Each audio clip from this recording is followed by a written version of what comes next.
you. Connect Care Cube, Nizamabad's first doctor appointment booking app. Find your trusted doctor and book appointments in seconds.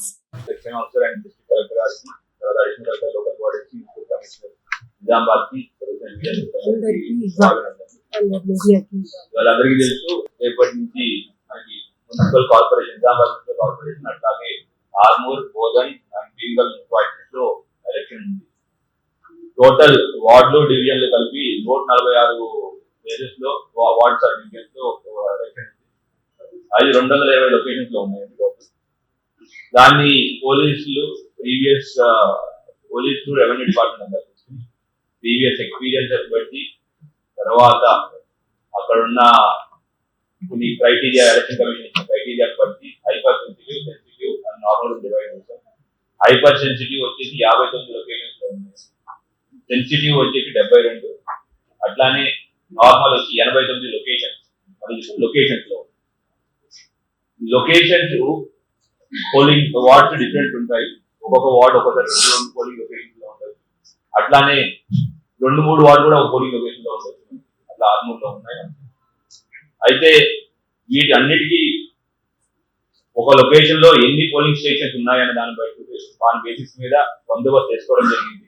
Hyper sensitive ఒక scale, sensitive ఒక scale, normal ఒక scale వేసుకోవడం జరిగింది.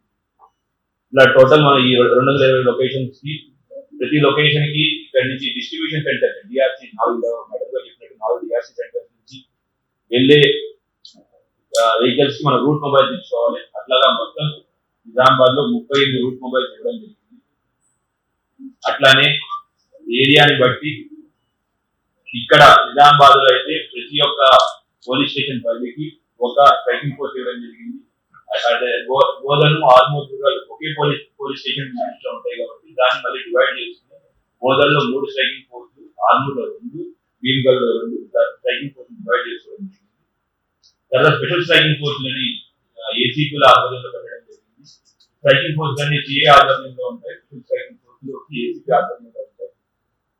ఈ special striking ఫోర్స్తో పాటు ఎక్కడైతే సమస్యాత్మక ప్రాంతాలు ఉన్నాయో, ఎక్కడైతే జనాలు ఎక్కువ గుమిగూడుతారో, ఎక్కడైతే ఏమైనా ఇష్యూస్ ఉంటాయో అటువంటి 22 లాంగ్ ఆర్డర్స్ అక్కడ సఫిషియెంట్ బందోబస్తు చేసుకోవడం జరిగింది. అట్లానే అక్కడ announcement system, public address system పెట్టుకోవడం జరిగింది. సో జనాలకి అందరికీ ఈ వాళ్ళ యొక్క ఉన్న రిస్ట్రిక్షన్స్ కానీ లేదంటే వాళ్ళు ఫాలో అవ్వాల్సిన రూల్స్ కానీ వాటిలో అందరికి అనౌన్స్మెంట్ ఇవ్వడం జరుగుతుంది. మన ఎయిమ్ ఏంటి అంటే ఇవాళ అన్నట్టు ఎలక్షన్ ఓటింగ్ అన్నట్టు ప్రచారాలు అయిపోయింది. ఇవాళంతా సైలెంట్ పీరియడ్ ఉంది. రేపు ఎలక్షన్ అవుతుంది. తర్వాత 13వ తారీఖు కౌంటింగ్ అవుతుంది. దెన్ నెక్స్ట్ ఈ ఎంటైర్ ప్రాసెస్ లో ఇంతమంది గురించి అంతమంది ఓటర్లు వాళ్ళ ఓటు హక్కుని సద్వినియోగం చేసుకోవాలని, ఎటువంటి ఇష్యూస్ లేకుండా, ఎటువంటి ఇబ్బందులు లేకుండా వాళ్ళ ఓటర్స్ సద్వినియోగం చేసుకోవాలి. ఎటువంటి ప్రలోభాలకు పాల్గొకుండా ఓటర్స్ సద్వినియోగం చేసుకోవాలి.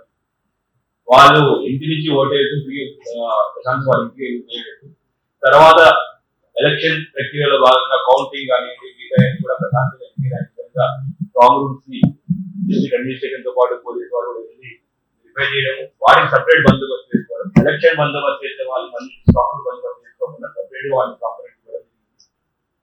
సో దట్ మన ఎంటైర్ బందోబస్తు అనేది without any issue, at the same time అందరికీ బెస్ట్ పాసిబుల్ వాళ్ళ బెస్ట్ వితౌట్ ఇన్కన్వీనియన్స్ అవ్వాలనే ఉద్దేశంతో అంత బందోబస్తు ప్రిపేర్ చేయడం జరిగింది. ఈ మన బందోబస్తు ఏసీపీలు 7, సిఏలు 70 మంది, అట్లాగా సిఐల 70 మంది దాకా, అండ్ టోటల్ స్ట్రెంత్ 1376 మంది టోటల్ స్ట్రెంత్ తో పాటు 3 ప్లాటూన్ డిప్లాయ్ చేయడం జరుగుతూ ఉంది. వీళ్ళలో మనకి మన పోలీస్ డిపార్ట్మెంట్ తో పాటు 100 మంది ఎన్సీసీ క్యాడెట్స్ కూడా తీసుకోవడం జరిగింది. సో దట్ వాళ్ళని క్యూ కంట్రోల్ లో వాడడం, క్యూ కంట్రోల్ పోలింగ్ స్టేషన్ లో ఎక్కువ 4000-5000 ఉన్న పోలింగ్ స్టేషన్ లో వాడడం, క్యూ కంట్రోల్ చేయడానికి వాడడం జరుగుతుంది.